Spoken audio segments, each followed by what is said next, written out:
জীবনে প্রথম একটি শাকের ফলন করতে যাচ্ছি, ভাবলাম আপনাদের সাথেও শেয়ার করি। তাছাড়া এই ভিডিওটি শেয়ার করার আমার কোনো ইচ্ছে ছিল না। এখন হচ্ছে সকাল 6:30 বাজে। আপনাদের কথা চিন্তা করে ভিডিওটি আমি শ্যুট করতে যাচ্ছি। প্লিজ ভিডিওটি না টেনে শুরু থেকে শেষ পর্যন্ত দেখবেন, এতে করে জানতে পারবেন অনেকেই টিস্যুতে জার্মিনেট করেন এবং এভাবেই একসাথে টিস্যুর গায়ে সবগুলো রুট লেগে যায়। সেক্ষেত্রে আপনারা কি করবেন? চলুন আমরা সামনের দিকে আগাই। কারণ আমি গতকাল রাতেই লন্ডন থেকে এসেছি। যখন ঘুমোতে যাই তখন ভাবলাম যে একবার টিস্যুটি ওপেন করে দেখি যে জার্মিনেট হয়েছে নাকি। আলহামদুলিল্লাহ, আশা করি আপনারা নিজেরাও দেখতে পাচ্ছেন যে কি বাহার চলে এসেছে। আর আমি বলে দিচ্ছি যে এই শাকটি হচ্ছে গিমা শাক অথবা নৈন্যা শাক। যারা জানেন তারা তো জানেনই, আর যারা জানেন না আমি একটু বলছি। গিমা অথবা নৈন্যা শাক একটু ছোট আকারের পাতা হয়। বেশিরভাগই আলু ক্ষেত অথবা ধান খেতে এই শাকগুলো হয়ে থাকে। খেতে একটু তেতো তেতো লাগে, আমাদের মেথি শাকের মতন।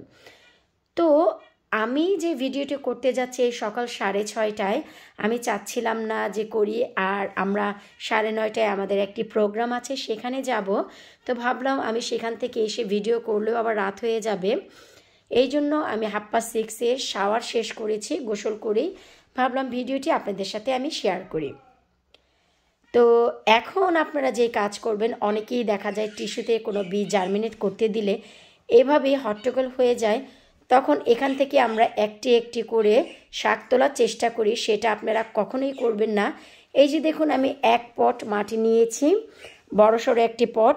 আর এই গিমা শাক অথবা নৈন্যা শাক আমাদের সেচি শাকের মতন কিনা আমি খুব একটা জানি না, যে এগুলো একবার হলে সারা জনম হয় কিনা, না একবার বানিয়ে একবারই খেতে হয়।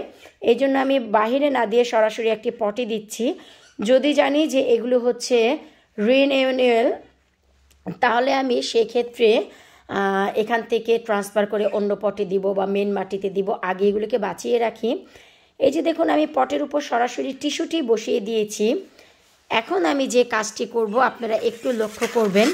আমি কিন্তু টিস্যু থেকে আমার এই রুটিং করা বীজগুলো বের করে নিই, সরাসরি এই টিস্যুর উপরে এই যে আমি এখন মাটি দিয়ে দিচ্ছি। কারণ টিস্যুটি 2 থেকে 3 দিন পর পচে গিয়ে এমনিতেই সার হয়ে যাবে। তাই এই রুটগুলো তুলতে গিয়ে আমরা কোনো আঘাত দিচ্ছি না। আমরা চাচ্ছি যেন আমাদের গাছগুলো বেঁচে থাকে এবং চমৎকারভাবে হয়।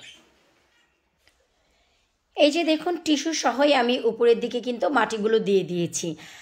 আর এটি যে শুধু ছোট ছোট বীজ, যেমন ধনিয়ার বীজ, লাল শাক, ডাঁটা শাক জার্মিনেট করলে অথবা পালং শাক, কলমি শাক তখনই হট্টগোল হয় তা নয়। অনেক সময় লাউ শাক অথবা লাউয়ের বীজ, মিষ্টি কুমড়ের বীজ, বড় বড় বীজও যখন আমরা জার্মিনেট করি, সিমের বীজ, ঠিক এমনই টিস্যু বা কাপড়ের গায়ে ঠিক এভাবেই লেগে থাকে। তখন আমরা বীজগুলো তুলতে গিয়ে অনেকটাই আঘাত আনি। তো সেই ক্ষেত্রে আপনারা টিস্যুটি ছিঁড়ে সরাসরি মাটির নিচে দিয়ে দিতে পারেন। এই একটি কারণ ছিল যে সকাল সকাল আপনাদের জন্য ভিডিওটি করা, একেবারে 6:30।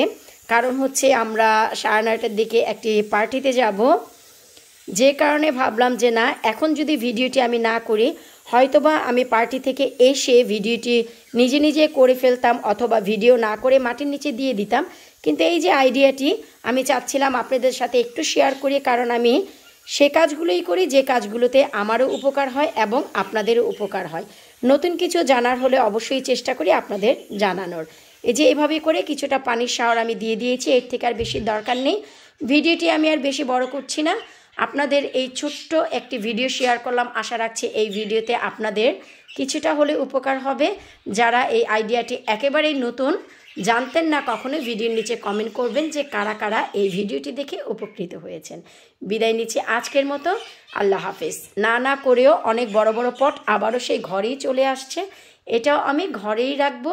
তারপর আপডেট নিয়ে আসবো খুব শীঘ্রই। আল্লাহ হাফিজ।